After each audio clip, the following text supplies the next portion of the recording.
Komisaris Utama PT Pertamina Persero Basuki Cahayapurnama atau Ahok mengusulkan agar Dewan Komisaris dan Direksi Perusahaan Minyak dan Gas Pelat Merah itu tidak lagi mendapatkan fasilitas kartu kredit. Usulan tersebut diungkapkan mantan Gubernur DKI Jakarta itu saat rapat umum pemegang saham RUPS Pertamina kepada Kompas.com pada Selasa 15 Juni. Ahok menambahkan usulannya tersebut disetujui oleh seluruh Dewan Komisaris dan Direksi PT Pertamina. Kebijakan ini pun sudah berlaku sejak RUPS kemarin. Ahok mengatakan bahwa ini adalah urusan operasional yang perlu dicatat sebagai bagian dari RUPS yang dihadiri seluruh Dekom, Dewan Komisaris, dan Direksi Persero Pertamina sampai anak cucu perusahaan dan Kementerian BUMN.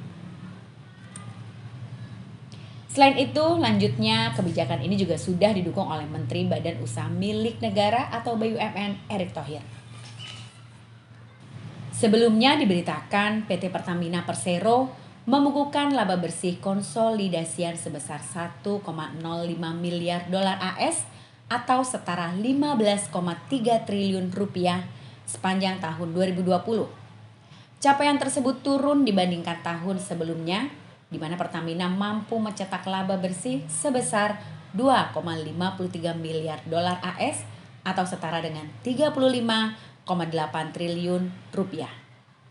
Dalam keterangan tertulisnya pada Senin 14 Juni, PJS Senior Vice President Corporate Communication and Investor Relations Pertamina, Fajriyah Usman mengatakan, sejak pandemi COVID-19 melanda dunia, perseroan melakukan berbagai upaya untuk meningkatkan kinerja sesuai dengan arahan Menteri BUMN Erick Thohir, yakni melakukan transformasi, optimasi, efisiensi, dan akuntabilitas secara konsisten di seluruh lini perusahaan hingga pendapatan konsolidasian di akhir 2020 dapat mencapai 41,47 miliar dolar AS.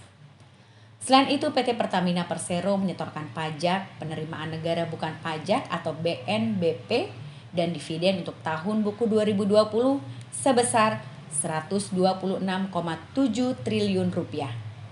Jumlah tersebut mengalami penurunan dibandingkan tahun sebelumnya yang mencapai 181,5 triliun rupiah. PJS Senior Vice President Corporate Communication and Investor Relations Pertamina Fajriyah Usman menjabarkan, setoran perseroan pada tahun lalu terdiri dari pajak sebesar 92,7 triliun rupiah, dividen sebesar 8, triliun rupiah, dan BNBP sebesar 25,5 triliun rupiah.